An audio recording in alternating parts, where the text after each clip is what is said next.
As your new wife, I generously allow your mother to live in my old apartment, Hillary announced loudly, gripping the microphone in the middle of the banquet hall. A wave of approving whispers rolled across the tables. Some people politely applauded, others nodded with those smiles people give when reacting to someone else's decisions, without stopping to wonder whether they have any right to them. I was standing not far from the newlyweds' table, holding a glass of champagne I could no longer drink, feeling dozens of eyes turned toward me. Everyone was waiting for my reaction. Hillary was glowing in her tight white dress, her hair styled into an elaborate updo, her face flawless, like it had been carefully painted.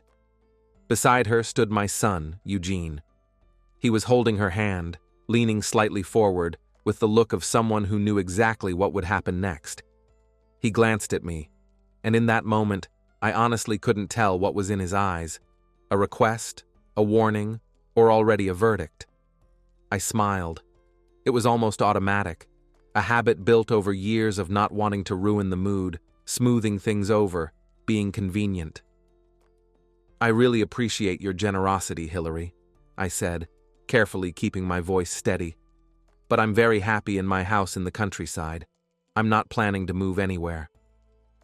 A thick, sticky silence hung in the air. Someone at a nearby table raised their eyebrows. Someone whispered to the person next to them.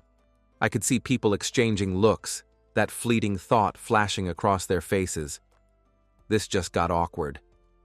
Hillary's smile didn't disappear, but something twitched in her eyes, a cold glint that vanished just as quickly, as if it had never been there. Eugene didn't let the silence last. Mom. His voice cut through the air like broken glass. I decided not to tell you earlier so I wouldn't ruin the day, but my wife's parents and Tanya are already moving into your house. Everything's been arranged. It felt like the floor dropped out from under me. The crystal chandeliers seemed painfully bright. The music and chatter faded into nothing. I stared at Eugene, hoping he would smile and say, "We're kidding." But he didn't. He looked serious, businesslike, with that same look he used to have when announcing decisions that left no room for discussion.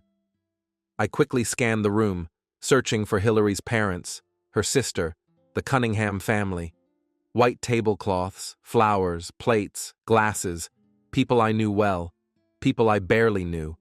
But Jillian, Robin, and Tanya weren't there. "Where are they?"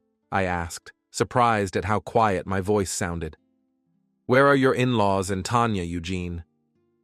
"They went to your house earlier today," he replied calmly, almost casually. "Someone had to start settling in while we're here at the ceremony. It's just more practical." His words hit me like stones. While I was here, at my own son's wedding, wearing a dress I had saved up for months to buy, people who were almost strangers to me were walking through my house, opening my cabinets, putting their things into my shelves. Something inside me twisted, and suddenly I heard myself say, "No one lives in my house without my permission. No one." The silence became absolute. It felt like the music stopped, conversations were cut short. Everyone was staring at us. Eugene's face flushed red. Hillary's doll-like smile vanished. "Mom, you're making a scene," Eugene hissed, stepping closer. "Don't embarrass me. Don't ruin my wedding with your whims." "Whims?" I repeated, feeling something crack inside me. "Defending my own home is a whim now?" Hillary stepped forward, crossing her arms over her chest. "Jennifer, my family needs a place to live. You have a huge house in the countryside, and you live there alone. It's selfish to refuse when I'm offering you my apartment in return. It's a fair exchange." Fair. The word echoed in my temples. There was nothing fair about it. They had already decided everything, settled it among themselves, and were now presenting it to me as a generous gift. "I didn't ask you for an apartment, Hillary," I said calmly, even though everything inside me was shaking. "And your family has no right to enter my house without my permission, no matter what plans you made among yourselves. That house is mine." Eugene raised his voice. "It's already decided, Mom. They're staying in the house. You'll move into the apartment or find somewhere else. There's nothing to discuss. Nothing to discuss. The son I raised alone after my husband died. The boy I worked double shifts for so he could study. That grown man was now kicking me out of the house I paid for over 30 years. I took the shawl off my shoulders and dropped it onto the nearest chair. I gripped my handbag so tightly my fingers turned white. I took a step back, away from their shining table, the white flowers, the strangers' smiles. "So you decided everything for me," I said, looking Eugene straight in the eyes. "You decided to dispose of something that doesn't belong to you. You decided that your own mother wasn't even worth asking about her own home." "Mom, don't exaggerate," he grimaced. "It's just 3 people. The house has 4 bedrooms. There's plenty of space." Plenty of space. As if this were about square meters and not about the fact that this house was the only thing I had built for myself. "I'm leaving," I said quietly but clearly. "Right now. And when I get there, your relatives will leave my house. How you handle that is up to you, Eugene, but the house is mine, and only mine." "You can't do this," he almost shouted. "We already told them they'd stay. You have no right to humiliate me in front of everyone like this." I looked at him, and suddenly, instead of the familiar pain, I felt something else: anger, disappointment, and with them a strange clarity. "You humiliated me first," I said evenly. "You decided my life for me. You gave my house to strangers so you'd look good in front of your wife. Now I'm deciding for myself." I turned and walked toward the exit. Every step felt heavy, as if I were walking through water. I felt the stairs on my back, heard whispers, fragments of words. The groom's mother. How could she? Poor Eugene. Hillary shouted something after me, but her words drowned in the ringing in my ears. Eugene called out again, louder this time, but I didn't even turn around. I knew that if I stopped for even a second, I'd break down right there, under those chandeliers. At the doors of the hall, cool night air hit me. I took a deep breath, feeling the cold burn my lungs. My hands were shaking as I dug through my bag for my keys. My fingers wouldn't cooperate. The keys kept slipping out. On the 3rd try, I finally grabbed them properly. I got into the car and immediately locked the doors. I sat there for a few seconds, motionless, staring through the windshield at the brightly lit facade of the restaurant. I could almost hear them inside already discussing how the mother had ruined everything. But something inside me had shifted, and there was no way back. I started the engine and pulled out of the parking lot. The road to the village was dark, with hardly any cars. The city lights quickly faded behind me, and ahead stretched the familiar, almost black ribbon of highway. I knew this road by heart. Every turn, every bump. I bought the house in the countryside 20 years ago. Back then, it felt like a small miracle to me. A piece of land and a house where no one would tell me what to do. I signed the papers with shaking hands, hardly believing it was all really mine. A place where I could grow old in peace, without noise or rush, with my own garden and silence. Eugene was 10 at the time. I remember how he ran all over the yard, peeking into every corner, how he helped me plant the first apple trees and said very seriously, "Mom, when I grow up, I'll take care of you and the house." That same boy was now deciding the fate of this house as if it were his, without even calling me. I gripped the steering wheel tighter. I didn't allow myself to cry. First, I needed to deal with this. The closer I got to the village, the narrower the road became, the thicker the darkness between the trees. Finally, the familiar gates appeared ahead, and they were wide open. That never happened. I always locked them. Always. It was my first, almost automatic gesture whenever I left. I slowly drove into the yard. Every window in the house was lit. It looked as if someone had deliberately turned on the lights in every room to emphasize, "This is ours now." I turned off the engine and sat there for a few more seconds, breathing deeply to calm the shaking. I needed to go inside not as a hysterical woman, but as the owner. I got out of the car and walked toward the porch. The door was slightly open. I always locked it too when I left. Always. I pushed the door and stepped inside. The first thing I saw in the hallway was suitcases. 3 large strangers' suitcases in my house. Next to them were boxes and bags with clothes and things I had never seen before. Voices came from the kitchen, laughter, the clatter of dishes. Someone was cooking on my stove. I followed the sound. The closer I got, the stronger the mix of disbelief and anger grew inside me. I stopped in the kitchen doorway. By the stove stood a short woman with neatly styled dyed hair, Jillian. Robin was fussing nearby, digging through my refrigerator. At the table, sprawled on a chair, sat their daughter Tanya, eating from a plate I recognized instantly, my special occasion china. They turned around when they heard my steps. Jillian smiled as if we were old friends. "Jennifer, it's so good you're already here," she said. "We're settling in, getting comfortable little by little. Eugene said you wouldn't mind." I stood in the doorway and looked at them. These people had walked into my house, opened my fridge, taken out my dishes, acted as if this was normal. "Get out of my house," I said quietly, so quietly my ears rang. All 3 stared at me as if they hadn't understood. "Excuse me?" Tanya put down her fork. "I said, get out of my house," I repeated, louder this time. "All 3 of you, right now." They looked at me as if I had said something impossible. Jillian stopped smiling. Robin set the bottle down on the table. Tanya put her phone away. I hadn't always been as quiet as people had gotten used to seeing me. There was a time when my voice filled a room and people listened, a time when I knew exactly what I wanted and wasn't afraid to say it. Later, life taught me that for the sake of love, you can stay silent, swallow things, give in. Give in again and again until there's almost nothing left of yourself, just a thin outer layer. I met Clyde at the factory, in the workshop.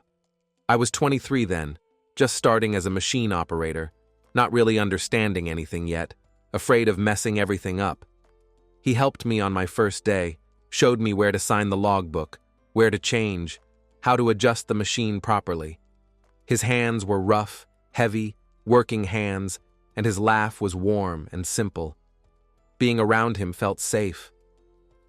We started drinking coffee together during breaks, then he began walking me home.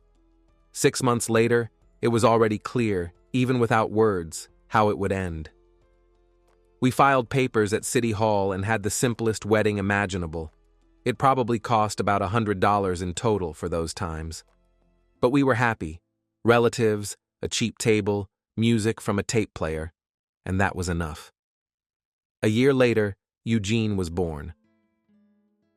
I remember holding him for the first time, so small, wrapped in a light blue blanket I had sewn myself in the evenings.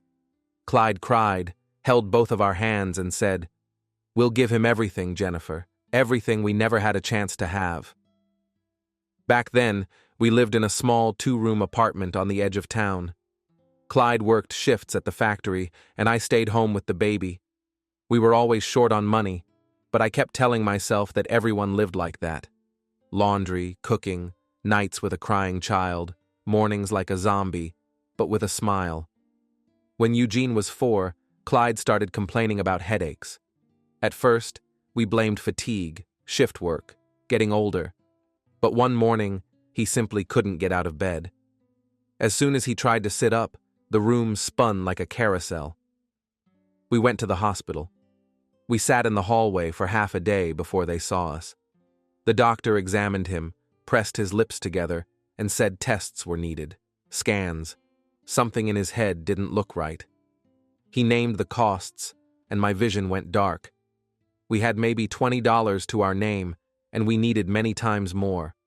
We had to borrow money, from relatives, friends, neighbors in our building, whatever people could give. Some handed me crumpled bills with a look that said, "It won't help anyway," but I took them because I had no choice. In the end, we scraped together enough for the tests. The results came a couple of weeks later. A tumor. Inoperable. 6 months at most, maybe less. I remember the doctor saying it calmly, like a routine phrase, while my world went dark and my ears rang.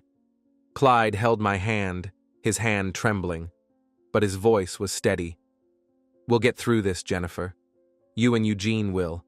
I'll take care of everything." He didn't have time to take care of anything.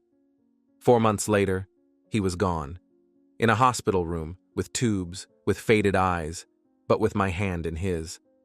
I became a widow at 29. Eugene was 5.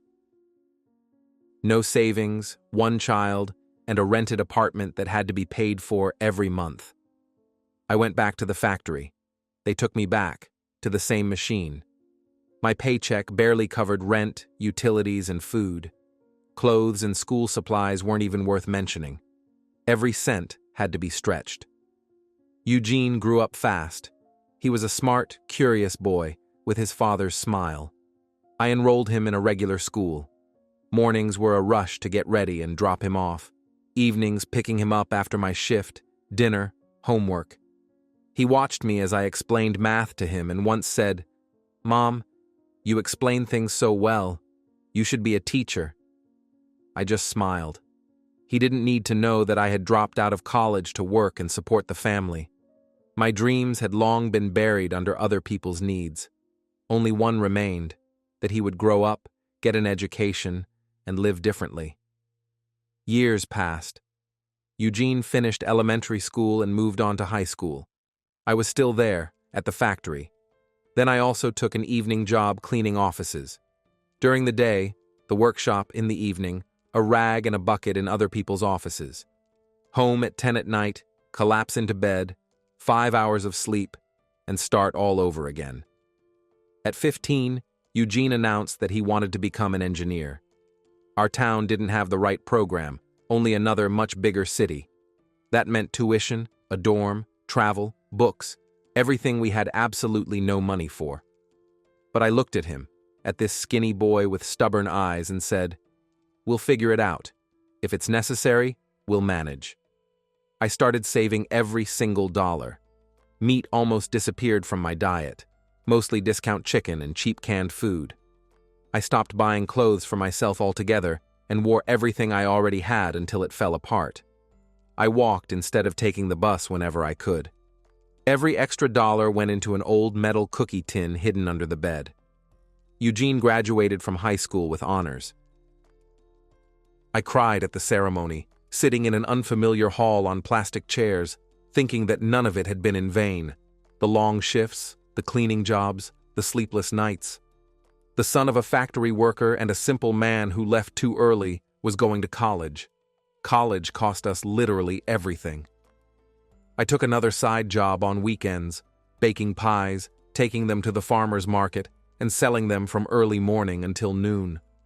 I woke up at 4, kneaded dough, baked, then dragged boxes onto the bus.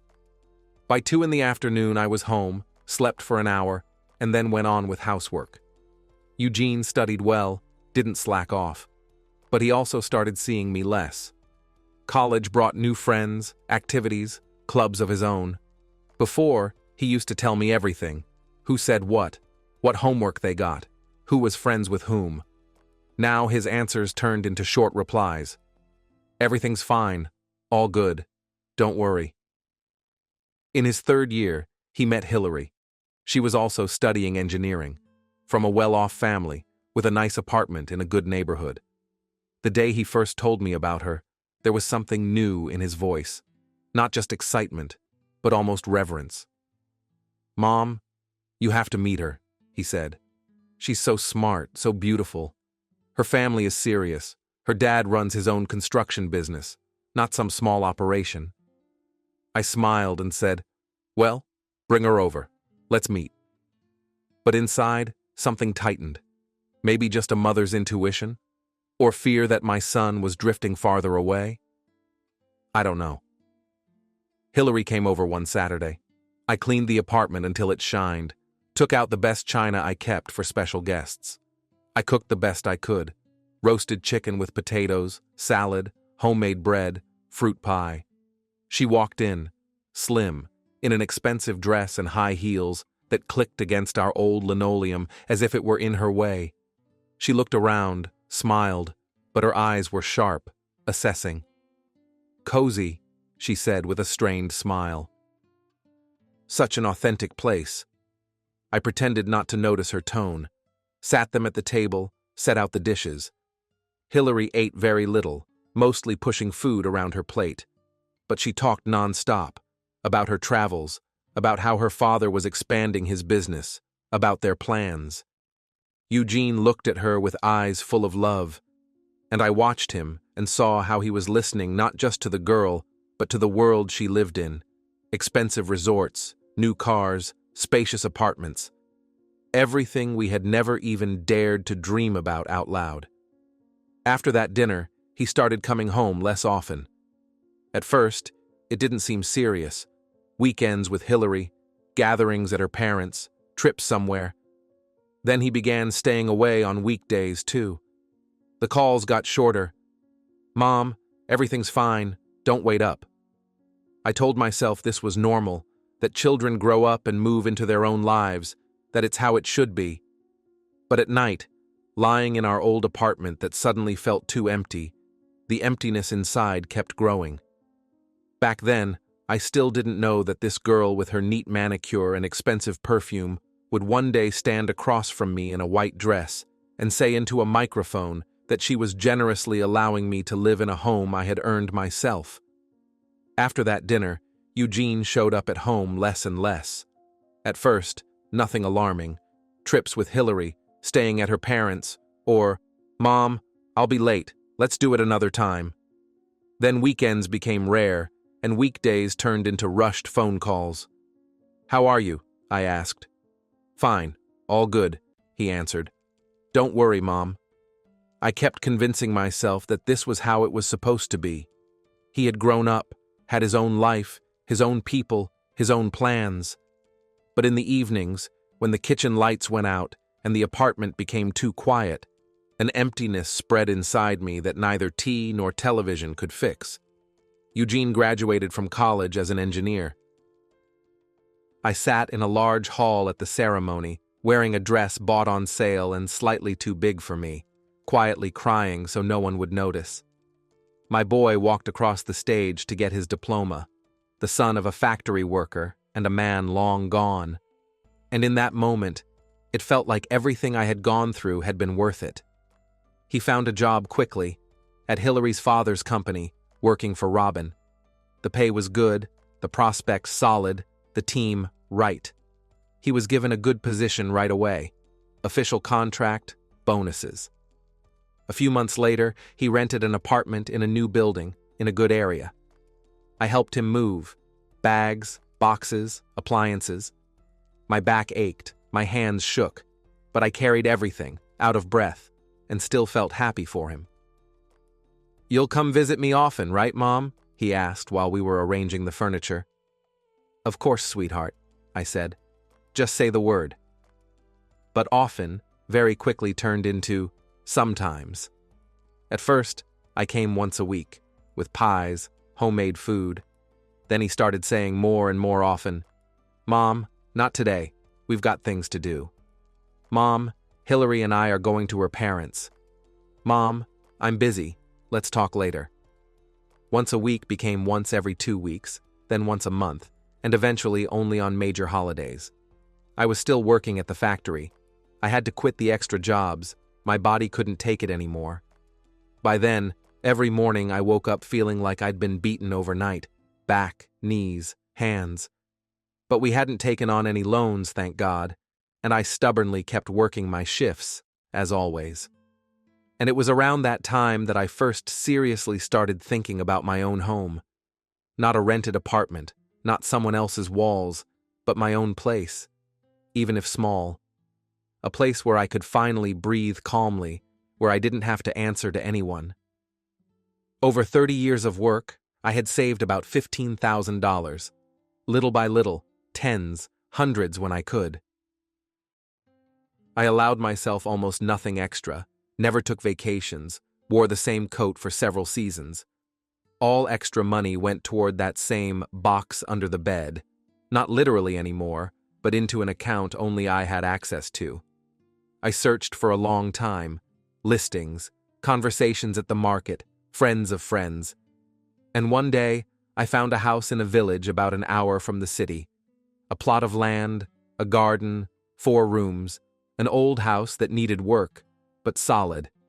The price was such that my savings covered the down payment, and the rest could be managed with a small loan. I told Eugene about it. He frowned. "Mom, why so far?" he asked.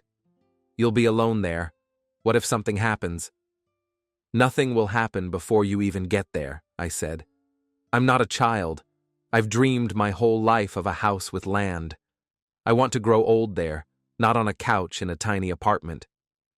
He tried to talk me out of it, wrinkled his nose, but the decision inside me was already made, and there was no turning back. I signed the papers with shaking hands, put in all my savings, and moved to the village.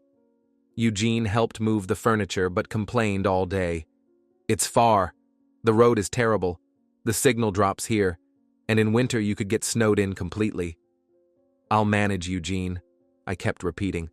"This is my home, my dream." In the first years, that house became a real refuge for me. I planted a vegetable garden, flowers along the fence, refreshed the old apple trees. Little by little, with my own hands, I painted the walls, replaced the floors, changed the outlets. Dust, exhaustion. But every evening I sat on the porch with a mug of tea and thought, this is mine. Finally, truly mine. Eugene visited less and less. At first he came with friends, weekend barbecues. Then he started coming with Hillary. Then eventually, work, errands, or Mom, we can't make it, another time. I kept convincing myself that this was how it should be. Children live their own lives. That's what we work for, after all. And the house and the quiet became my only constant companions. When Eugene told me he was going to marry Hillary, I was genuinely happy for him. "Do you need help?" I asked. "With the wedding or something? I've saved a little." "No, Mom." He waved it off. "Hillary's family is taking care of everything. All you need to do is come, dress nicely, and enjoy yourself." I nodded, though something pricked inside. Hillary, meanwhile, looked at me the way one looks at an extra piece of furniture, not exactly in the way, but of no real use either. The wedding preparations officially started about 6 months before the date, but I mostly heard about them in passing. I found out the venue was booked through a short phone call. "Mom, Hillary and I set the date. It's the 16th on a Saturday. You can make it, right?" "No. Is it convenient for you?" Just a statement of fact. From the very beginning, everything was run by Hillary's mother, Jillian. A woman in her 60s, with perfect hair color, expensive suits, and a tone that suggested she always knew best, and everyone else was just in the way. I tried asking Eugene, "Maybe you need some help? Decorations, flowers, I could cover part of the table." "Mom, no," he cut me off. "They already have everything planned. Don't complicate things. Just come and relax." Just come and relax. As if I weren't the groom's mother, just some distant acquaintance. Months passed, and I knew nothing. No colors, no guest count, not even whether there would be any moment at all for me as his only parent. At some point, I couldn't take it anymore and went to see Eugene in the city, at his new apartment. He opened the door right away. His hair was messy, his t-shirt wrinkled, and behind him was chaos. Boxes, scattered things, dishes in the sink. "Mom, you didn't call first?" he said, surprised. "We need to talk about the wedding," I replied. "I don't know anything. I need at least some idea of what's going on." He reluctantly let me in. We had barely sat down on the edge of the couch when the door opened again. Hillary rushed in. Heels, shopping bags from expensive stores, dark sunglasses, even though it was already evening. "Oh, Jennifer, what a surprise," she said, kissing the air somewhere near my cheek. "We weren't expecting you." "I came to ask how the wedding preparations are going," I said quietly. "Maybe I can help with something?" Hillary shot a quick look at Eugene. He looked away. Well, basically everything is already taken care of, she said. Mom is handling it all. She's a professional at this. We just finalized the catering, the best in the city. The banquet will be around $6,000, but it's worth it. I swallowed. $6,000 for one evening of food. Clyde and I once put together an entire wedding for $100, and even that felt like a lot. But I didn't say anything out loud, just nodded. I began carefully. I could cover at least part of the expenses. Flowers, maybe, or decorations. Hillary smiled that smile of hers, the one that clearly said, "We don't need your help." That's very kind of you, Jennifer, but Dad insists on paying for everything himself. You don't need to worry about a thing. Just come and enjoy the celebration. That phrase again, just come, as if I had nothing to do with the man getting married. Then at least tell me, I sighed, about the dress. Is there any color I shouldn't wear? So I don't stand out. Wear whatever you like, Hillary shrugged. We don't have a strict dress code for guests. For guests. I heard it very clearly. Not for close family, not for parents, for guests. Mom, don't take it personally. Eugene hurried to step in. Hillary just means there are no restrictions. Wear whatever you're comfortable in. I stayed a little longer, asked a couple of polite questions, and realized my questions weren't really needed. I said goodbye and left. In the elevator, I was shaking. No one had said anything outright rude, but it felt like I'd been carefully and politely pushed to the sidelines of someone else's celebration. The following weeks were a series of small, quiet jabs. Eugene called less and less. Conversations shrank to, "How are you?" "Fine." "Work?"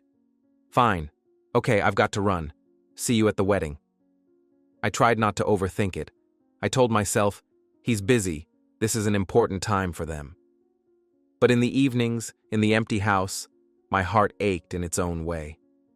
A month before the wedding, Jillian called me.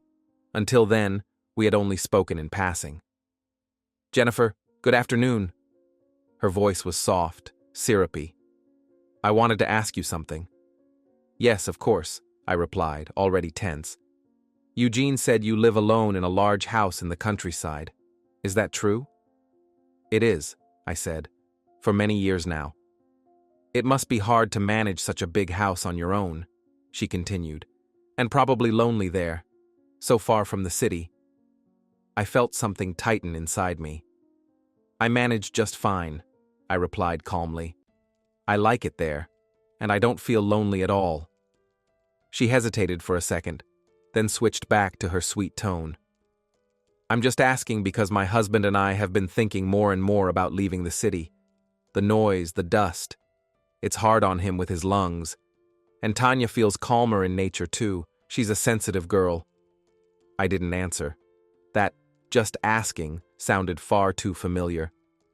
"Anyway, I was just curious," she finished quickly. "See you at the wedding, Jennifer." And she hung up, not giving me a chance to add anything. I sat there with the phone in my hand, realizing that call hadn't been about politeness at all.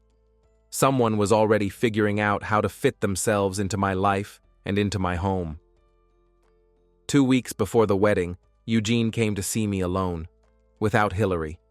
That alone was strange. He sat in the living room, turning his mug of tea in his hands, his gaze fixed somewhere past me. "Mom, we need to talk," he finally said. "Go on," I replied, sitting down across from him. "Hillary and I are thinking about the future, about family," he began. I didn't interrupt, just nodded. "That's normal," I said. "You're young, you have plans, like everyone does." "And we're also thinking about how to help everyone," he continued. "Her parents are having financial problems right now. The business has taken a hit. They're cutting back. And Tanya, things aren't going well for her either. She broke up with her boyfriend, lost her job. She needs a calm period to get back on her feet." "I'm sorry to hear that," I said, "but I don't understand what this has to do with me." Eugene finally looked up. "You have a big house, Mom. 4 rooms.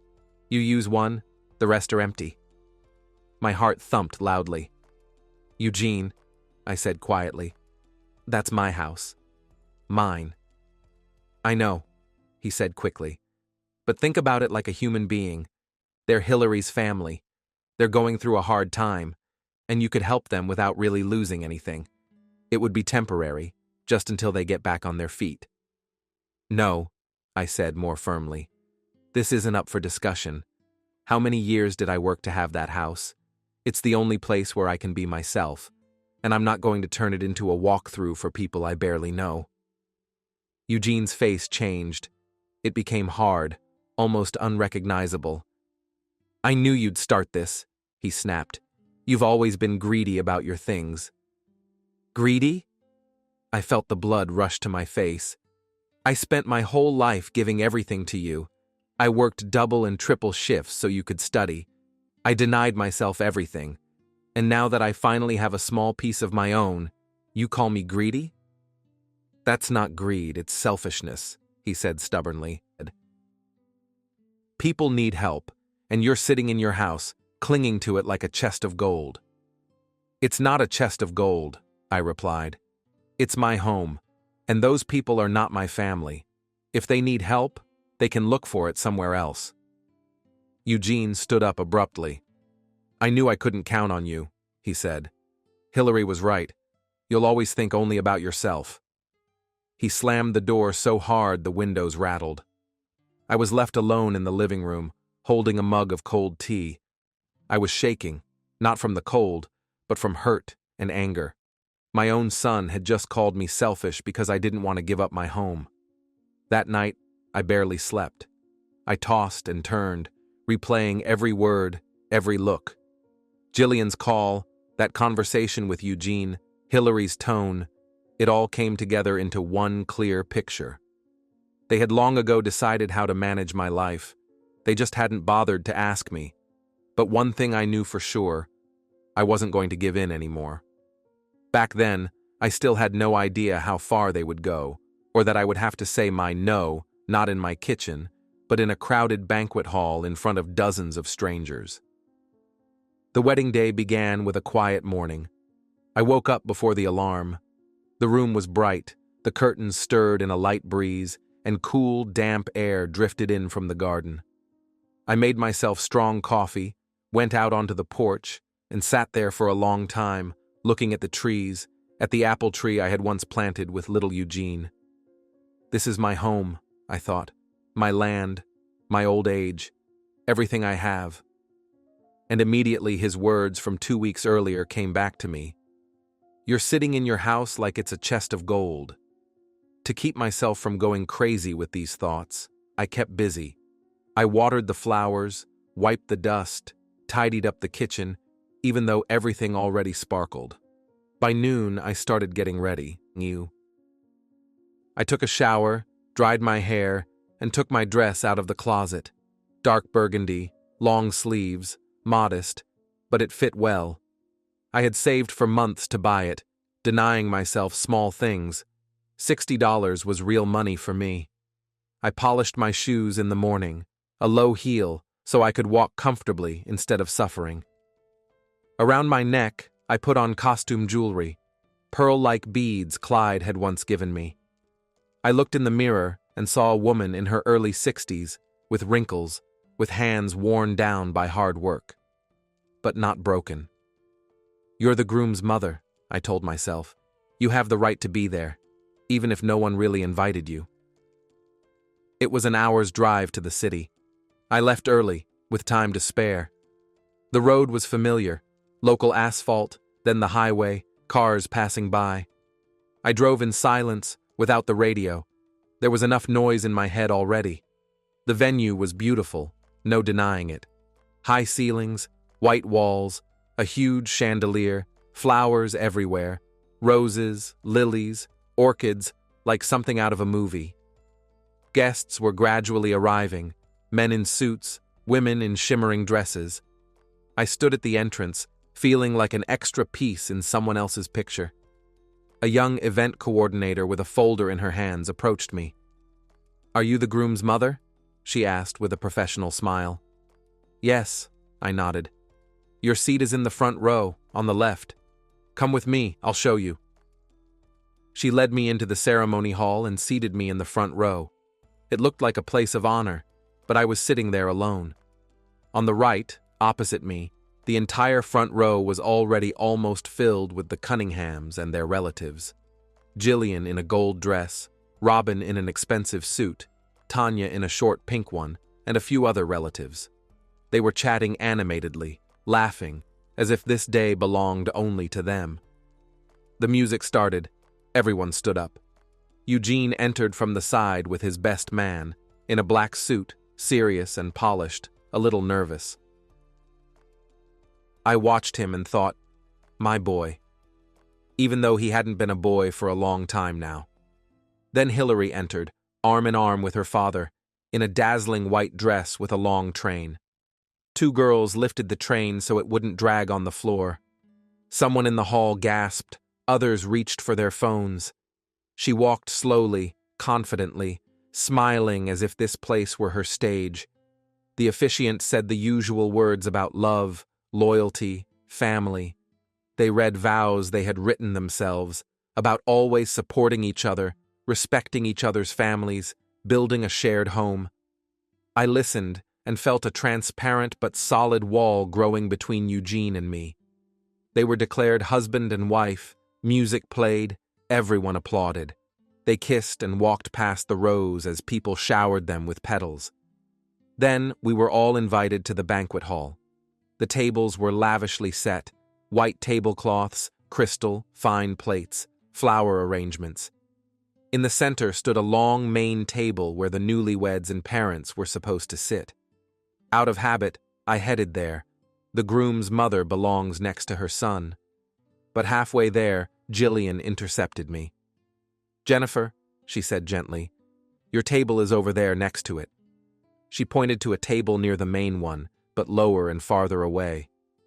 But I'm the groom's mother, I said, not understanding at first. Yes, of course, she nodded. But we decided that only the newlyweds and us, the bride's parents, would sit at the main table. It's a family tradition. I hope you won't be offended. I swallowed a dry lump in my throat. Of course not, I said. Why would I be? And I went to the table she indicated. Some distant relatives were sitting there, a couple of aunts and uncles from my side whom I barely spoke to. They exchanged a few polite words with me and went back to their own conversations.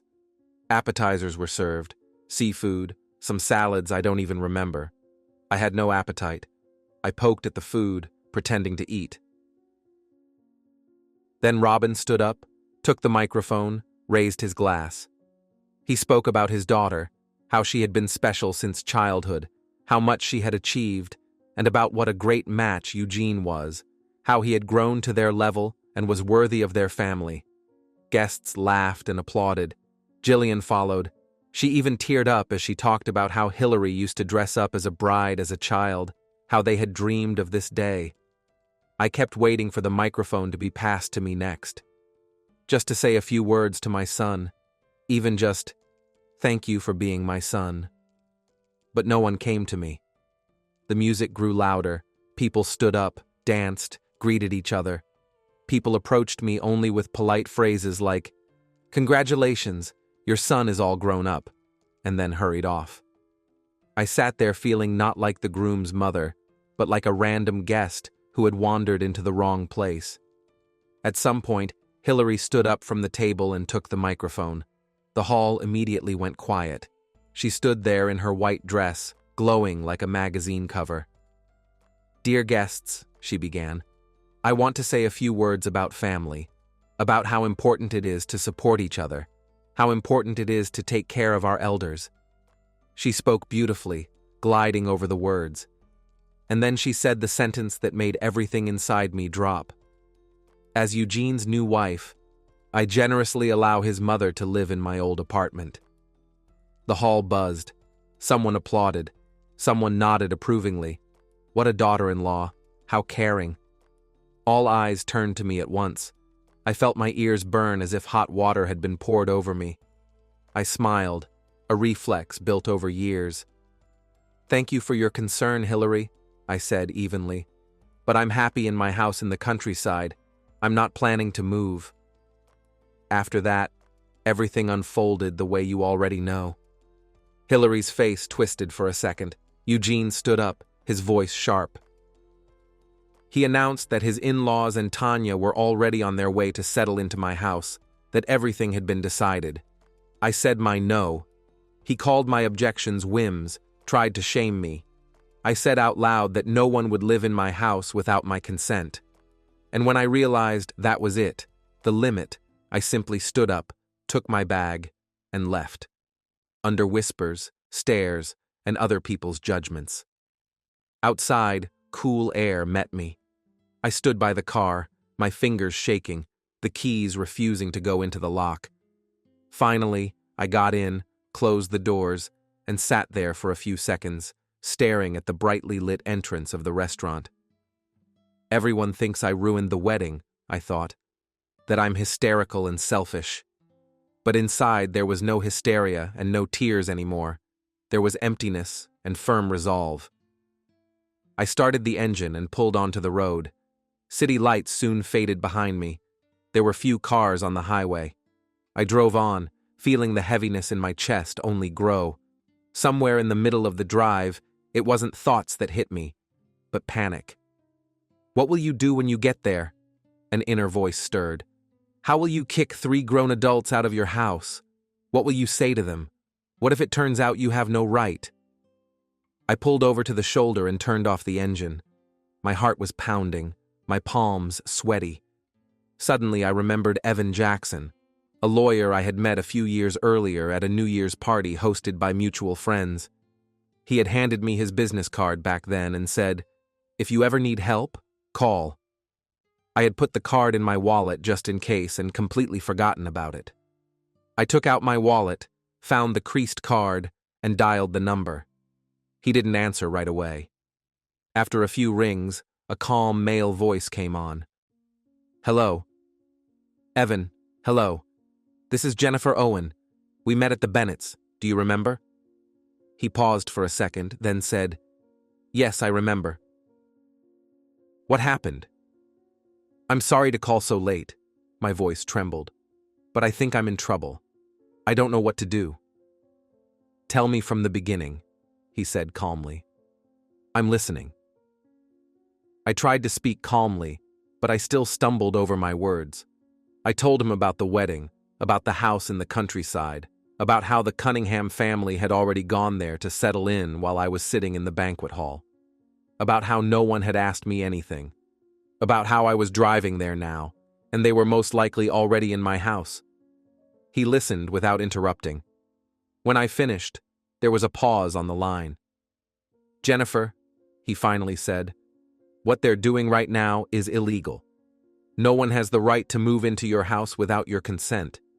It doesn't matter whether your son suggested it or your daughter-in-law. The property rights belong only to you." "So I can make them leave?" I asked, my voice breaking.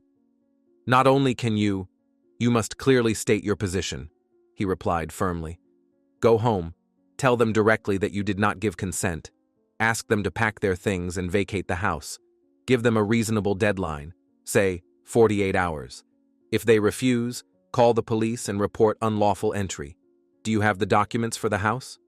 "Yes, the ownership certificate, all receipts, the loan, everything is in my name." "Excellent. Come to my office tomorrow morning. We'll review everything and formalize it so there are no loopholes. But most importantly, don't be afraid. You are defending your legal right. Guilt has nothing to do with this." "Thank you," I whispered. "You honestly just pulled me back from the edge." "Go home, Jennifer," he said. "And remember, you are the owner of that house, not them." I hung up and sat there for a few minutes with my eyes closed.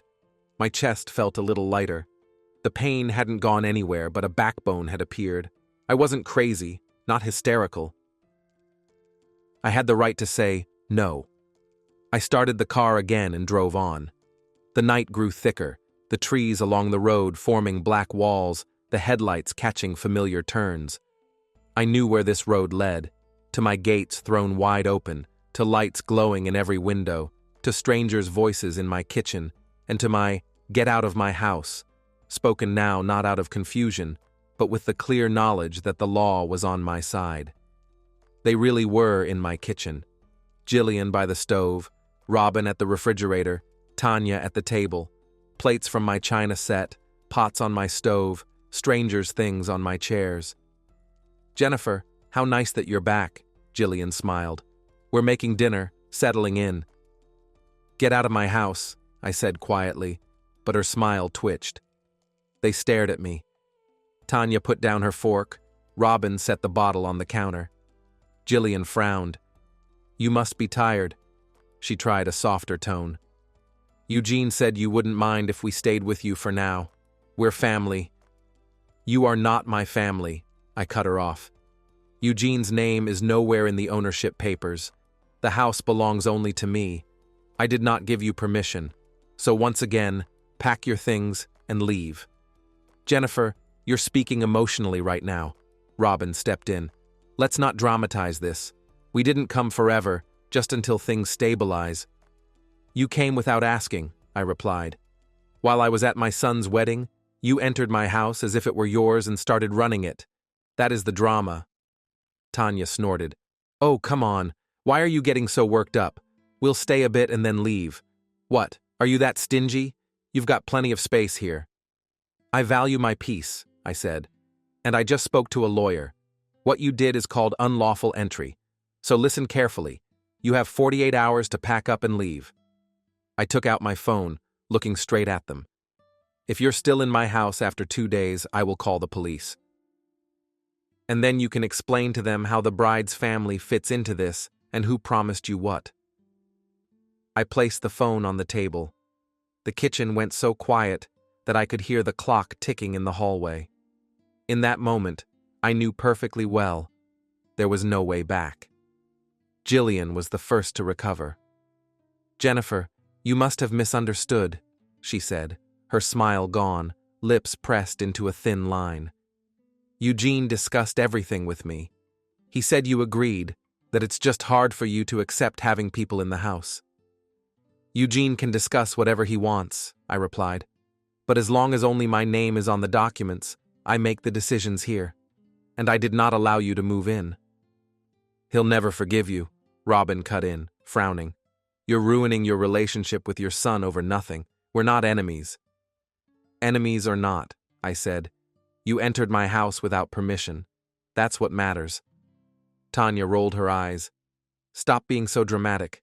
We'll live here a bit and leave. Where's the catastrophe? This place is like a boarding house. It's not up to you to decide what a bit means for me or how my house is used." I picked up my phone. "So no one can later say I'm speaking out of anger. I'll call someone right now, in front of you, who understands the law better than all of us combined." I dialed Evan's number. "Yes, Jennifer," he answered immediately. "Are you home?" "I am," I said, looking straight at the Cunningham family. "They're here. I've given them 48 hours, like you said." "Perfect," he replied calmly. "Repeat it in front of them. They have 2 days, then you contact the police. You can refer to legal consultation. Come to my office tomorrow and we'll go over everything else." "Thank you," I said quietly and hung up. "Did you hear that?" I turned to them. "You have 2 days. If you don't leave on your own, you'll leave with the police." "You won't do it," Jillian hissed. "Eugene will hate you." "Think about your son." "I've thought about my son for 30 years, I answered tiredly. "Now, for the first time, I'm thinking about myself. And yes, I will do it." I left the kitchen without waiting for a response, went upstairs, and for the first time in all these years locked my bedroom door. Hearing someone else's voice in your home is one thing. Having strangers under your roof who believe they've already decided everything is something else entirely. That night, I barely slept. I heard footsteps, doors closing, muffled laughter, rustling. Someone walked down the hallway, went into the bathroom, opened cabinets. My phone never left my hands. I'd put it on the nightstand, then grab it again, checking the time. Every minute dragged on. When it finally went quiet before dawn, I still couldn't relax. I lay there staring at the ceiling, getting used to the thought. Yes, this was now a war. Not with neighbors or officials, but with my new relatives and, in truth, with my own son who had brought them here. In the morning, I opened the bedroom door, feeling like I was stepping not into my own hallway, but into a stranger's dormitory. The smell of frying food and voices came from the kitchen. I walked in and saw the scene: Jillian at the stove, Tanya at the table with her phone and a plate, Robin pouring himself tea, my mugs, my bread, my butter, my plates. They were calmly having breakfast, as if they'd lived there for years. "Good morning, Jennifer," Jillian said with a forced smile. I ignored her greeting. I opened the cabinet, took a mug, silently poured myself coffee, took a slice of bread, and went out onto the porch. Starting a fight on an empty stomach only makes things worse, and I didn't want them to see how everything inside me was boiling. I sat on the steps, wrapped my hands around the mug, and stared at my yard, the garden beds, the apple tree, the path to the gate. I had built all this for myself, imagining how I would grow old here in peace, without extra people. And now strangers were walking through my house, digging in my fridge, scattering their things. It wasn't just painful, it felt disgusting. Until 10 in the morning, I kept busy in the yard, watering, fixing the bushes, throwing a couple of old boards behind the shed, pretending it was an ordinary day. Even though every thought returned to the same thing, everything had to be documented, everything done properly. Not throwing people out in anger, but doing it in a way that no one could later say, well, legally. At 10, I got into the car and drove to the city to see Evan. His office was in an old but well-kept building in the center. A neat sign read, Jackson and Partners. I was shown into his office. Evan wore a dark shirt, gray at the temples, looked tired but focused. "Well, hello, Jennifer," he nodded. "Let's see your documents." I carefully took out the folder, the ownership certificate, the purchase agreement, all the loan and utility payment receipts. He went through everything, unhurriedly flipping pages. "The situation is simple," he finally said. "The house is entirely yours. Your son is not listed anywhere in the documents. Any promises he made to third parties have no legal force. Jillian, Robin, and Tanya are in your house illegally." "And Eugene?" I asked quietly. "Can he claim anything?" "While you're alive, no, unless you formally give him something yourself," Evan replied. "After your death, as a first-line heir, he could of course make a claim, unless you clearly settle the property in advance." "So I need to make a will," I said, as if in someone else's voice. It felt strange to hear that word in a conversation about my own home, as if I were canceling myself ahead of time. "I would recommend it," he nodded. "Not just a will, but also a power of attorney, in case your health ever prevents you from making decisions yourself. So that no well-meaning person decides everything for you. It's nice to know I have to protect myself from my own son," I sighed. "Jennifer," he said calmly, "you're not protecting yourself from your son. You're protecting yourself from other people making decisions for you. That's not the same thing." He paused and added, "I'll prepare drafts of the will and the power of attorney. Come back tomorrow or the day after, and we'll discuss who gets what. That's one issue. The second is the integrity of the house." "What do you mean?" I didn't understand. "Locks, access, security," he explained. "If I were you, first I'd replace all the door locks, and second, I'd install a simple alarm system and cameras, at least at the gate and the entrance." "That all costs money," I sighed. "That's your peace of mind," he corrected me. "Believe me, it's cheaper to install good locks and an alarm once than to spend years in court later." I nodded. Inside, it felt heavy, yet strangely calm, as if everything I had felt but been afraid to admit had been neatly laid out for me. Either I take control of my life now, or I'll be dragged wherever others decide, under slogans about family and help. I thanked Evan, took my papers, and left. After the office, I stopped by a hardware store. I bought a set of new locks for all the doors, reinforced ones. The price hurt, but I had a small emergency fund, and I understood this was exactly that day. Then I went into an electronics store. The salesman, young, with headphones around his neck, showed me several alarm systems. The simplest set, he said. Sensors for doors and windows, one camera at the entrance. Everything connects to your phone. I stood there listening and thought about how far things had gone. In my early 60s, instead of a spa or grandchildren, I was choosing surveillance cameras. In the end, I bought the basic set. $70 here, $150 there, and my savings noticeably shrank. But strangely enough, I didn't regret a single cent. When I returned home, the first thing I saw was a clothesline by the shed with laundry hanging on it. Someone else's laundry. Their shirts, dresses, some underwear, right next to my towels. I shuddered. Not because of the laundry itself, but because of the feeling. They had already settled in as if they planned to stay for a long time. No suitcases by the door, no rush. Their things were calmly drying on my lines. Inside the house, the picture was the same. Tanya was sprawled on the couch in the living room, the TV blaring at full volume. The remote was in her hand. On the coffee table, an open juice bottle, chips, and crumbs on my tablecloth. In the kitchen, Jillian was cooking something. The smell made it feel as if another hostess had lived there for years. On the porch, leaning against a post, Robin was smoking. On my property, where I had never allowed anyone to smoke. "There's less than a day left of your deadline," I said loudly so everyone could hear.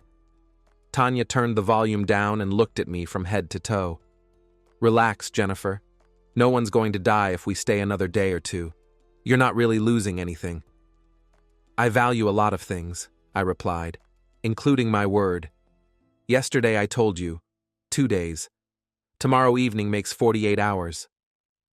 Jillian came out of the kitchen, wiping her hands on a towel. "You're behaving very unchristian," she said reproachfully. "The Bible says you should help those in need." "It also says thou shalt not steal," I replied calmly. "And what you're doing has nothing to do with helping." Robin joined us, finishing his cigarette. "Think about Eugene," he said. "He's already on edge. When he finds out you kicked us out, that'll be the end of your relationship." "That's his choice," I said. "I've set my boundaries. The house is mine. I decide who enters it. If my son is closer to people who break into my home, then so be it." I turned and went to my room to rest a little before evening. I had placed the new locks and the alarm box on the table in advance. I looked at them and thought this was my new level of trust in people, metal and electronics, instead of the words family and loved ones. In the evening, I heard them sitting down to dinner again. Laughter, clinking plates, rustling bags. I had made myself a sandwich beforehand and locked myself in the bedroom. Through the wall, I heard fragments of phrases. "She's completely lost it." "Old woman." "Total egoist." How Eugene lived with this his whole life. Every word felt like a needle under my skin. But I lay there and stayed silent. I had already said everything I needed to say. There was no strength left to persuade, justify, or explain, and no point. When everything went quiet, I went into the kitchen. A mountain of dirty dishes in the sink, crumbs on the table, an open pack of butter on the warm windowsill. I sighed, turned on the water, and started washing the plates. Not because I wanted to serve them, but because this was my home, my kitchen. I wasn't going to live like in a communal apartment among other people's mess. I put the clean dishes away, wiped the table, put the food back in the fridge, closed the drawer. For a moment, the kitchen became completely silent. Only the refrigerator hummed. I turned off the light and returned to my room, locking the door again. I placed my phone next to the pillow, just in case. Falling asleep to the occasional creak of floorboards behind the wall, I understood clearly. Tomorrow would be even harder. and the test would be not only for them, but for me as well. I greeted the morning of the second day almost without sleep. I woke up on my own before the alarm. The house was filled with that anxious quiet, when strangers are under your roof, pretending everything is fine. I sat on the bed, looked at the clock, and caught myself thinking. The countdown was on, less than a day remained. I didn't want to go down to the kitchen, but hiding in my room wasn't an option either. I stepped into the hallway and listened. Voices, clinking spoons, someone's laugh drifted up from below. I went into the kitchen anyway. Everything was the same as yesterday. Jillian at the stove, Tanya at the table with her phone, Robin with a mug of tea. My food, my dishes, all in their hands. "Good morning," I said dryly, opening the cabinet. "Good morning," Jillian replied, as if we were old friends. "We're cooking for everyone, for you too." "No need for me," I answered. "I'll take care of myself." I poured myself coffee, took some bread, and went outside. On the porch, it was easier to breathe. I sat on the step, wrapped my hands around the mug, and counted in my head. I had given them the deadline yesterday evening, which meant it ended tomorrow evening. One more day of this dormitory-like existence. Closer to noon, my phone rang. Eugene's name flashed on the screen.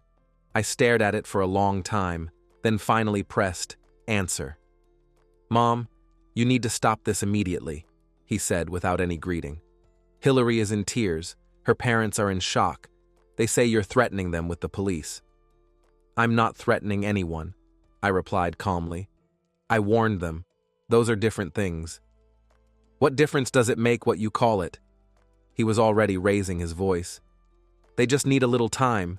You could have just—" "Eugene," I interrupted him. "They moved into my house without asking. While I was sitting at your wedding. You didn't even think it was necessary to warn me."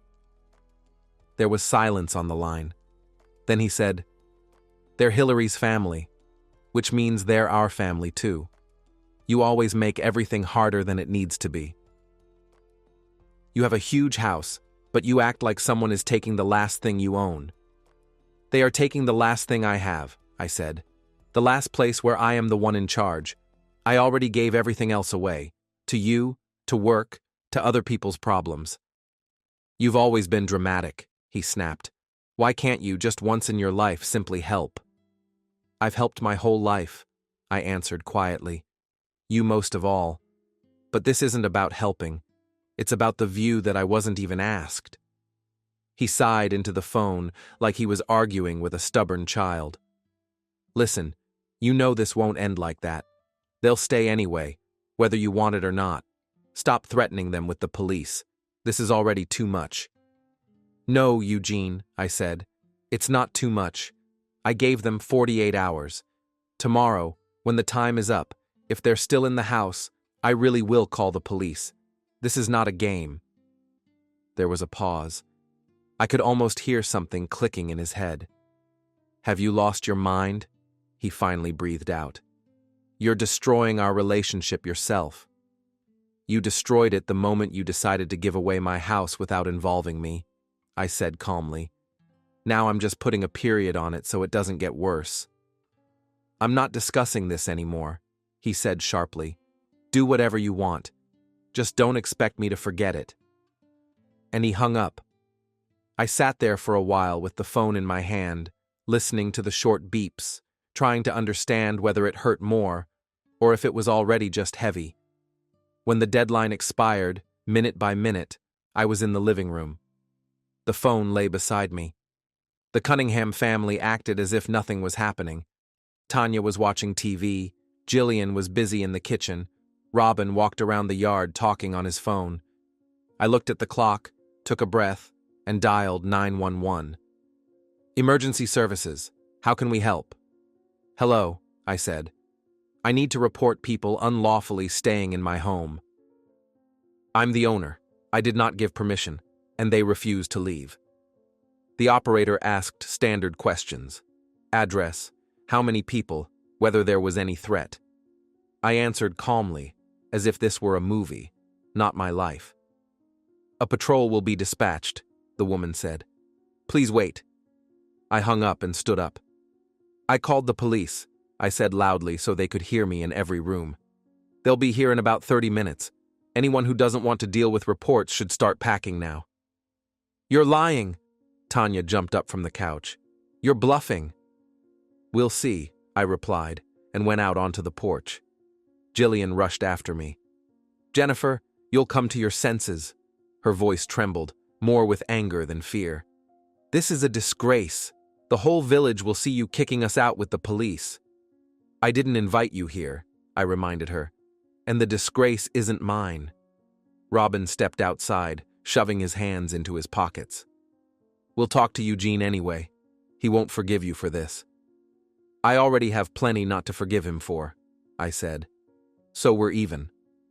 We stood in silence for a couple of minutes. Then I heard the distant growl of an engine. A car with flashing lights appeared on the road. That was when real panic broke out. Tanya, swearing, ran into the house, slamming doors, shoving things into suitcases. Jillian rushed between rooms, grabbing whatever was scattered around. Robin quickly pulled the laundry off the line and stuffed it into a bag. The patrol car stopped at the gate. 2 officers got out, a young man and an older woman, both in uniform. Good afternoon, the woman said. Did you call? Yes, I said, handing her my ID and the folder with documents. The house is registered in my name. These people moved in without my consent. No keys were given, no contracts exist. She looked through the papers, nodded, and handed them back. Let's take a look, she said, and walked into the house. In the living room, suitcases and bags were already standing, everything they had managed to gather in a hurry. Tanya sat there with puffed-up lips like an offended child. Jillian clutched a folder of her own papers to her chest.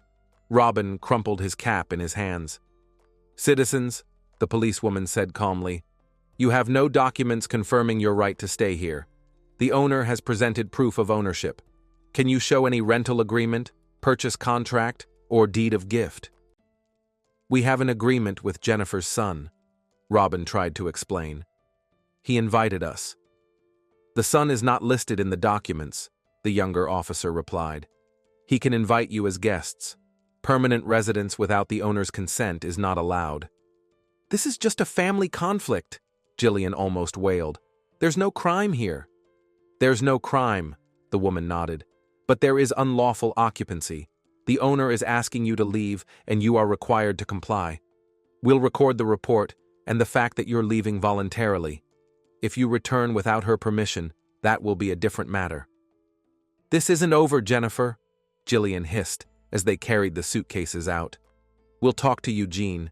You destroyed your family yourself. Don't come back here, I said. Next time, I won't give you 48 hours. As Tanya passed by, she looked at me as if she wanted to spit, but held back. Robin said nothing, just turned away. The officers waited until the Cunningham family's car drove out through the gates, then made a few notes in their notebooks. The policewoman looked at me. You did everything by the law, she said. You have every right to decide who lives in your house. It doesn't matter who is related to whom. Thank you, I breathed out. They left, and a strange silence settled over the yard. No strangers' voices, no footsteps on the stairs, only the wind rustling through the branches. I closed the gate, went back to the house, and before going inside, turned to look at the empty yard. The clothesline without laundry, nothing someone else's left behind. It felt like a victory. And yet inside, there was such emptiness that I wanted to lie down on the ground and howl. The house still smelled someone else's food, cheap perfume, and tobacco that had somehow made its way into the rooms. I walked through every room. In the bedroom where Tanya had slept, the blanket was crumpled into a heap, a cheap earring forgotten on the nightstand. In another room, an open pack of some vitamins, an empty cigarette pack. In the bathroom, their shampoo, soap, a towel hanging on my towel rack. I took a large trash bag and began gathering everything that didn't belong to me into one pile. Without sorting, without thinking, just to get it out. I left the bag by the door. I'd take it to the dumpsters tomorrow. Then I stripped all the bed linens they had slept on, shoved them into the washing machine, and started a cycle. I threw every window wide open to air out the smell of someone else's life. I went through the house with a rag and a bucket, wiping windowsills, handles, tables. By evening, I could barely stand, but the kitchen, the rooms, the hallway, everything was mine again. No one else's plates, no one else's things, no one else's smells. I locked the door with the old lock, just in case pushed a heavy cabinet against it, and for the first time in a long while, allowed myself to simply sit on the living room couch and do nothing. The silence was deafening, and at the same time, relieving. The next morning, the locksmith arrived early. I had called him yesterday on my way back from the city. A quiet man in his 40s, neat and efficient. "All the locks?" he clarified. "All of them," I nodded. "The front door, the back door, the veranda, and let's put a new one on the gate too." He worked for several hours, drilling, filing, fitting new cylinders. I watched the old pieces of metal fall into a box and thought, that's it. These keys will never open my doors again. When he handed me the bundle of new keys, I counted them like a child counting candy. It felt almost silly, but to me, those pieces of metal were like a new insurance policy against my own trust. The next day, a young guy came to install the alarm system. He brought a box with sensors, a camera, wires. "It's all simple," he explained. "A sensor on the door, a couple on the windows, a camera at the entrance. You'll see everything on your phone if someone approaches." I stood there nodding, though only one thought kept spinning in my head. How far things had gone if I was afraid not of burglars, but of my own relatives. By lunchtime, the system was set up. The first test notifications popped up on my phone. Door opened, door closed. I checked everything, made sure it worked, and for the first time in days, felt at least a little protected. Eugene didn't call. Not that day, not the next, not the days after. The phone stayed silent. Sometimes I picked it up, looked at the screen, and caught myself waiting. Still waiting, even though I had sworn I wouldn't. Instead, Hillary texted me. First one message. "You destroyed your son's life." Then a longer one, about what an egoist I was, how I could shame him in front of everyone, how a normal mother should have given in and sacrificed herself for her child's happiness.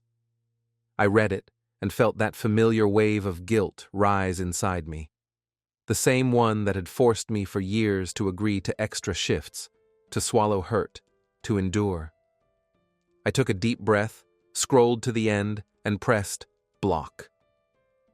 A little later, a message came from Jillian, full of Bible quotes about forgiveness and mercy. I didn't even finish reading it, just added the number to the blacklist. The house became quiet, not just the rooms, but my phone too. I lived by my usual routine, woke up early, fed myself breakfast, went out into the garden, weeded the beds, tied branches to supports, fixed old boards on the fence. During the day, when the sun stood high, I went inside, tea, a book, small chores. In the evening, outside again, a bit of TV, then bed. But now, there was something different in this routine. I was doing everything not between shifts and not for someone else, but simply for myself. And at the same time, I kept listening, for footsteps at the gate, for the sound of a car. At night, when the house sank into darkness, old fears crept out. I lay in bed staring at the ceiling thinking, what if they come back with Eugene? What if he opens the gate with his key and starts forcing his way in? Then I remembered the new keys, the alarm, the policewoman's words, "You did everything by the law," and slowly calmed down. A few days passed like this, then a week. And then one day, as I was in the garden fussing with the tomatoes, I heard a car slow down at the gate. My heart dropped into my stomach. I straightened up, wiped my hands on my apron, and looked over. A familiar old car stood by the gate, and my neighbor from the village was already getting out. Tracy, the one who lived 3 kilometers away. She was holding something covered with a kitchen towel and walking toward me along the path with the look of someone who knew more about me than I had told her. Tracy walked up the path, holding the dish covered with a towel. I looked at her and immediately understood. She knew everything. "Well, hello, neighbor," she said as she came closer. "I brought a pie. Thought we'd just have some tea, but now I see we need to talk." We went into the kitchen. I put the kettle on and lifted the towel. Under it was a neat, open apple pie. "Around here," Tracy began, sitting down at the table. "News travels fast, you know that. The whole area is already talking about how you kicked your new relatives out of the house." I lowered my eyes. "Let them talk," I said. "It's easy for them to judge from the outside. Just remember one thing." Tracy leaned closer to me. "I'm not talking to you as a neighbor right now, but as one woman to another. You did the right thing."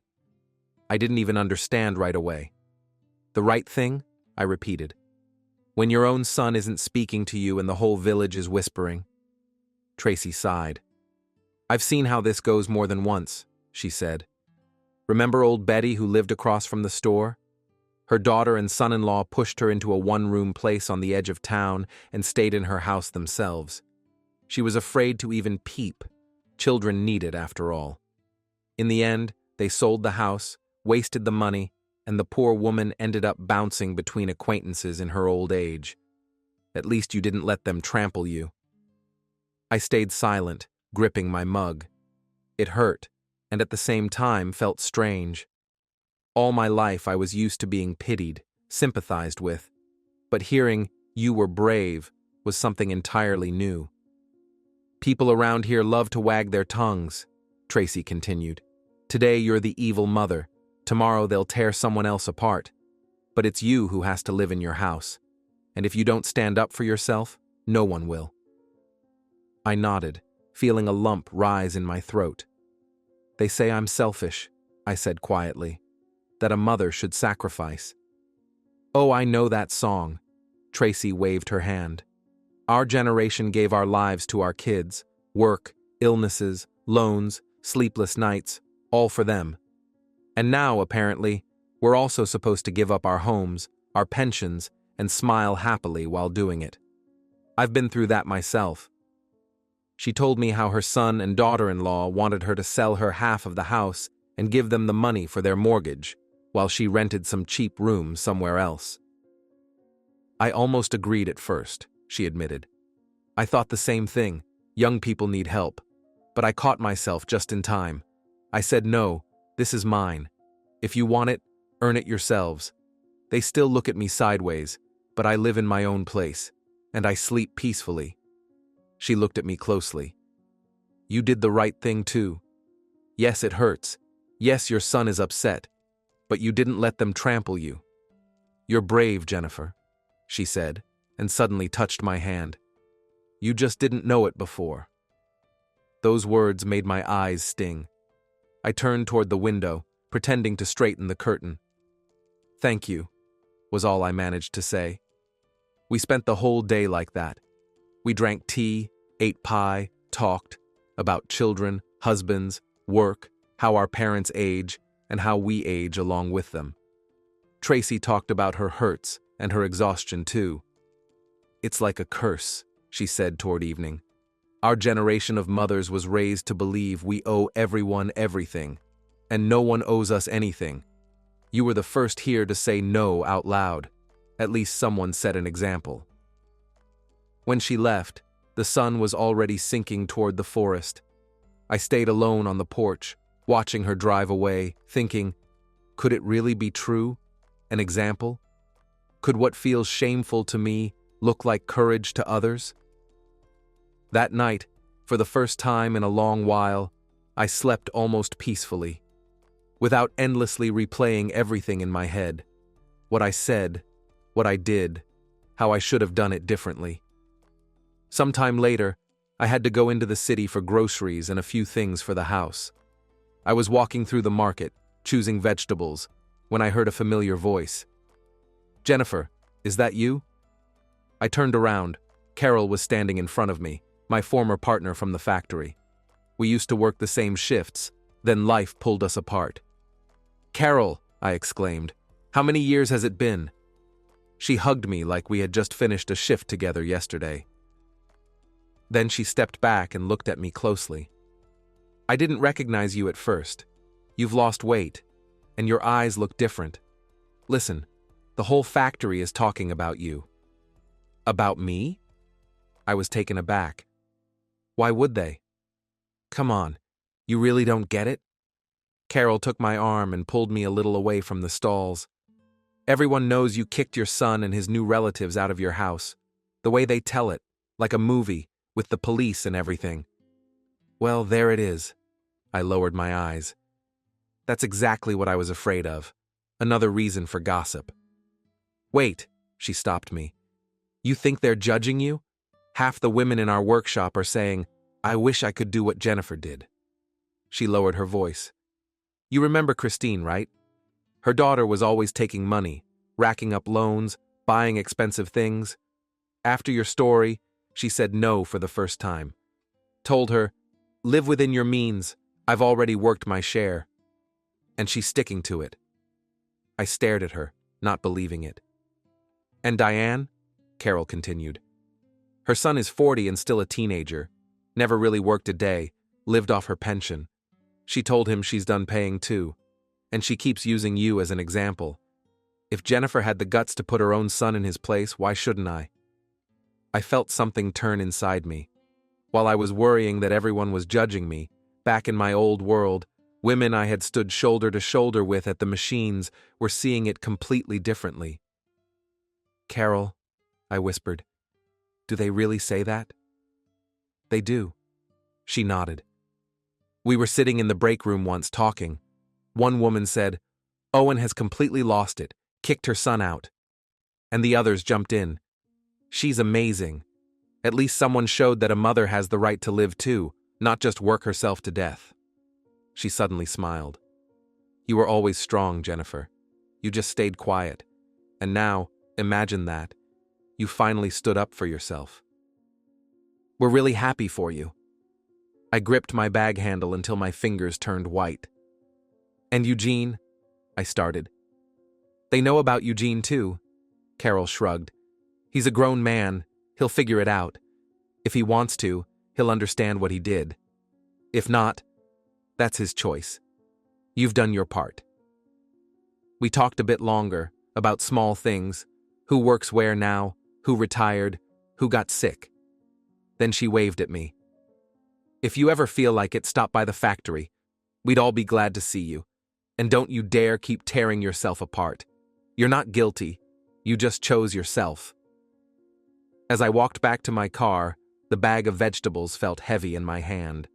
But inside, I suddenly felt a little lighter. For the first time in a long while, I felt not only guilt and hurt, but something else, as if everything that happened had meaning not just for me. That evening, I took out an old notebook. After Clyde's death, I had started writing in it, about myself, about my son, about how scary it was to be alone. Then I abandoned it. All the entries circled around one thing: Eugene, Eugene, everything for Eugene. I flipped through the yellowed pages and saw my life reduced to one person, as if I didn't exist on my own at all. I picked up a pen and opened a blank page. And for the first time in many years, I began writing not about what my son had done or failed to do, but about what I had done. How I bought the house, how I weeded the garden beds, how I kicked relatives out of my kitchen, how I stood on the porch and said, "This is my home." I wrote slowly, like an old woman, with pauses. My hand trembled, the letters came out crooked. But with each line, something inside me grew calmer, as if I were finally telling my own story, not the one where I was eternally Eugene's mother, but the one where I was simply Jennifer, a woman who wasn't afraid, in her early 60s, to say, "Enough." A few more days passed, then a week. Eugene still didn't call. Sometimes I caught myself reaching for the phone out of habit. And then I reminded myself, we are both adults. If he needs to, he'll find a way to call, to come by, to talk. I lived with my house.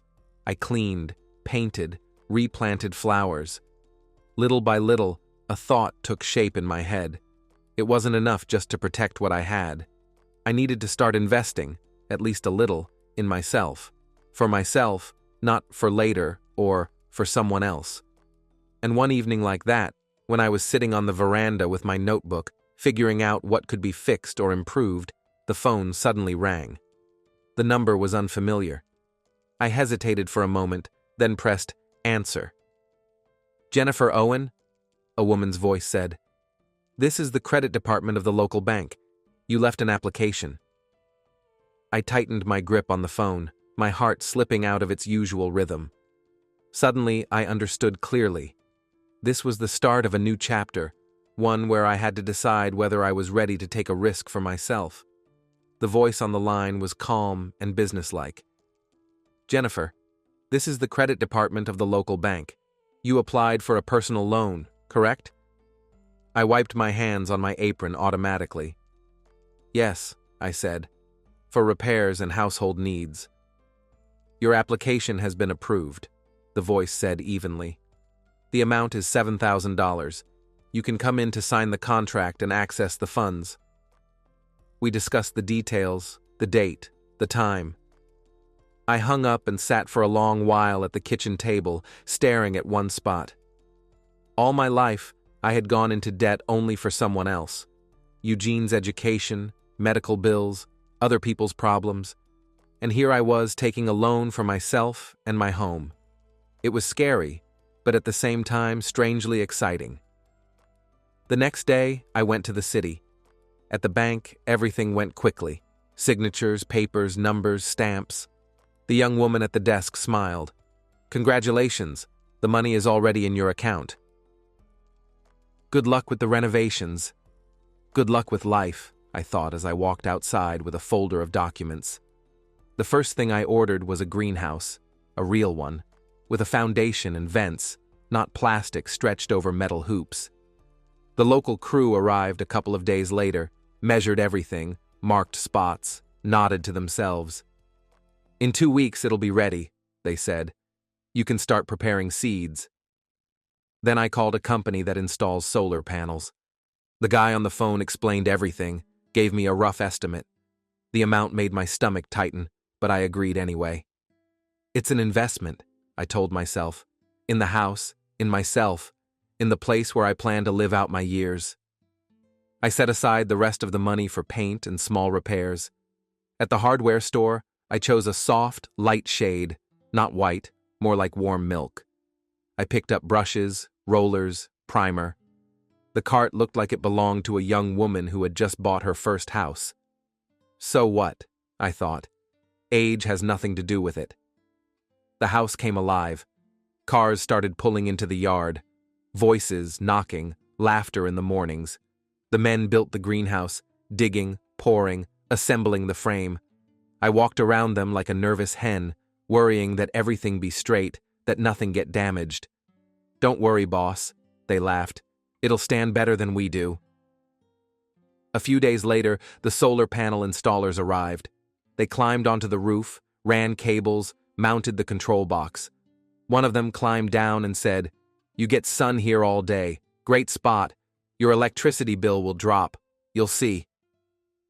When they turned the system on and little lights lit up on the panel, I suddenly felt like laughing. Something I had only ever seen on TV had appeared in my quiet village life. In the evenings, after the workers left, I took a roller and painted the walls myself, bit by bit. Today the gable, tomorrow the side wall, then the veranda. My hands ached, my lower back throbbed, but I looked at the fresh surfaces and felt it. I was doing this for myself, not for someone else.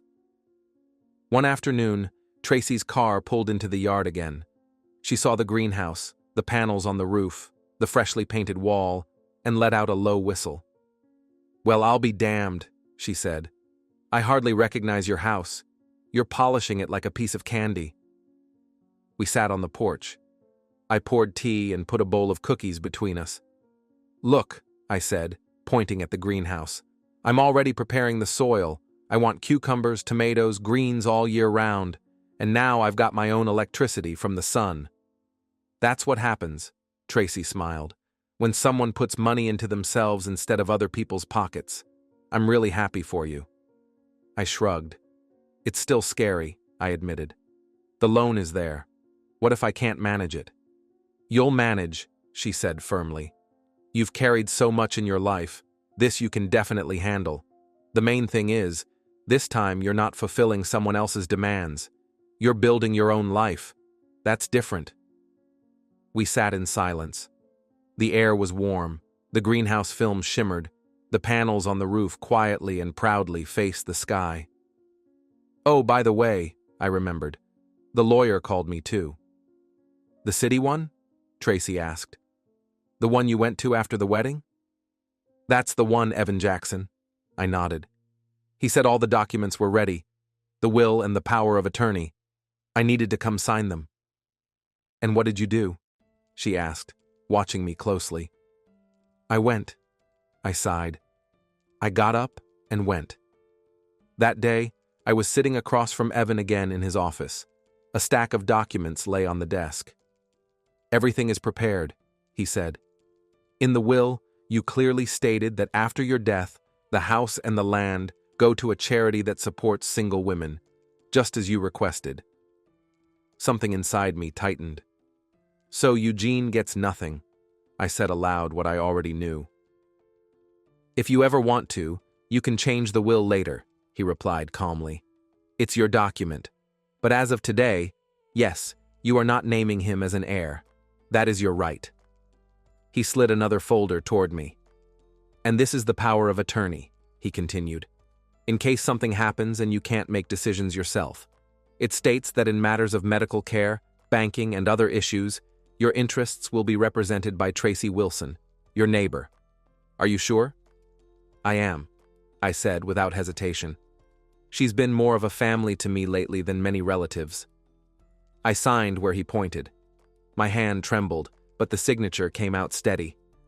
When I stepped out of the office onto the street, I sat down on a bench by the bus stop and stayed there for a while. The feeling was mixed. On the one hand, it was as if I had finally admitted to myself that I couldn't rely on my son. On the other, there was a strange lightness, as if I had stopped waiting for miracles and finally done all the work for myself. A couple of weeks later, Evan called again. "Jennifer," he said, "everything has been registered, both the will and the power of attorney. I also filed a notice with your local police department, a preventive record, stating that you request protection of your right to your home against any attempts by specific individuals. If the Cunningham family tries to come back, we'll already have a legal basis to stop them quickly." "Aren't you going too far?" I asked. Everything seems to have quieted down. "This isn't going too far," he replied. "It's prevention. You asked not to be put in front of facts ever again. I'm making sure they don't have that chance." I thanked him, hung up, and once again felt that sometimes strangers can be more reliable than your own family. Life slowly settled into a new rhythm. In the mornings, I checked the greenhouse and smiled at the first shoots. The sun hit the panels, the numbers on the meter turned more slowly. The house looked cared for, bright, almost new. I lived alone, but not the way I used to, not waiting for my son to come, to call, to bring grandchildren. I just lived, my day, my life. Eugene stayed silent all that time. No calls, no messages. Sometimes at night I caught myself thinking, how is he? Is he healthy? Is he eating properly? But my hand didn't reach for the phone. One evening, a text finally came from an unfamiliar number. I opened it, a long message from Hillary. The meaning was the same as before. I had ruined their family's life, put my son in an awful position, turned him into a laughingstock, and so on. At the end, a wish that I spend my old age alone with my selfishness. I read halfway through, then scrolled without looking and pressed one button. block. I wasn't going to explain or justify myself anymore. Months passed. One day, I realized that I had gone a whole day without thinking about the wedding. Not about the scandal, not about the shouting, not about the police. I just lived, weeded, cooked soup, read a book. Then I remembered, and didn't even cry. I simply noted, it happened. It's over. Half a year passed like that. On one warm day, I went to the city market to buy berries. I wanted to make jam. I was walking between the stalls, choosing strawberries, when I suddenly felt someone looking at me. I looked up and froze. At the other end of the row stood Eugene. He was holding a bag of tomatoes, looked thinner, worn down. Dark circles under his eyes, shoulders slumped. He saw me too, hesitated for a second, then slowly walked toward me. We stopped close, but still kept our distance. "Mom," he said quietly. "Hello, Eugene," I replied, keeping my voice steady. For a few seconds, we just stood there. People moved around us, vendors shouted, but it felt like a bubble had formed. All I could hear was our breathing. "Can we talk?" he asked. "Over there, on the bench?" I nodded. We stepped aside and sat down.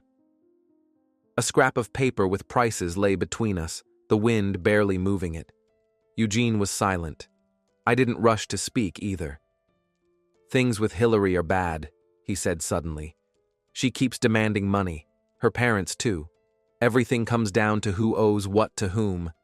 They think I should support them. You should give up the house, and I should somehow make everyone get along." He gave a bitter half-smile. "And I can't handle it," he exhaled. "Work is a mess. Home is constant fights. I'm always guilty, either to them or to you." I listened in silence. This wasn't my pain. It was finally his. "I've thought a lot during this time," he went on, "about how we grew up, about everything you did for me, about how I treated you." He lowered his head and stared at his hands. "I took everything for granted," he said quietly. "That you worked 3 shifts. Well, that's just how it is. That you never had rest. Moms manage, right? I never thought you could have your own life, your own wishes. And then, when you finally had your house, I tried to take it from you, without even asking." His voice trembled. He stopped, searching for the word. "I was a terrible son. I understand if you never forgive me. But I still want to ask for forgiveness." Tears came on their own. A grown man sitting on a bench by the market, wiping his eyes with his fist. I looked at him and saw the little boy who once clung to me during nightmares, and the grown man who stood in that hall and said he had decided everything for me. "Eugene," I said softly, "what you did hurt deeply. You didn't just bring strangers into my home. You did it behind my back. You exposed me in front of everyone as a greedy old woman, and never once thought that I might have a right to a voice. I truly lost you then." He nodded. The tears kept falling. "But," I continued, "I don't want to carry this resentment for the rest of my life like a sack. So I forgive you. Not because everything is fine, but because I need to live on." He looked up at me. "So that means," he began. "That doesn't mean everything goes back to the way it was." I stopped him right away. "It won't be like before. You broke trust. And trust isn't a word. It's daily actions." I looked him straight in the face. "If you want us to have a relationship," I said, "it will be on different terms. You will not decide things for me. You will not talk to me like I'm a child. And never, do you hear me? Never, will you manage my home, my life, or my money as if they were yours." He nodded, sniffling. "And one more thing," I added. "Everything related to Hillary and her family is your territory. Stay with them or divorce. That's your choice. But my house, my documents, and my peace are no longer part of that story. I will not pay off other people's debts or provide housing." Eugene took a deep breath. "I understand," he said. I really do. We sat in silence a little longer. Then he asked, How are you? How's the house? How are you doing? The house is good, I replied. I put up a greenhouse, installed solar panels, painted the walls. I live quietly. He hesitated. I'd like to come visit someday. See it. Help with something, if you allow it. I looked at him for a long time. When I'm ready, I said, I'll invite you myself. For now, let's start with just talking on the phone sometimes. No requests, no demands, just like two adults. He nodded. I'll call, he said. Not for money, not for the house, just to know how you are. We said goodbye with an awkward, brief hug, not like before, when he would cling to my neck, but not like strangers either. Something in between, as if we were getting to know each other again. I watched him walk away between the stalls and felt a strange mix inside me. The pain hadn't disappeared, but a small, careful hope had joined it, not for a perfect family picture, but for the chance that one day we might talk without shouting and without meeting in courtrooms. I returned to my farm by lunchtime. The sun hit the panels, the greenhouse glowed green from the inside, the house in its new color looked different, lighter somehow.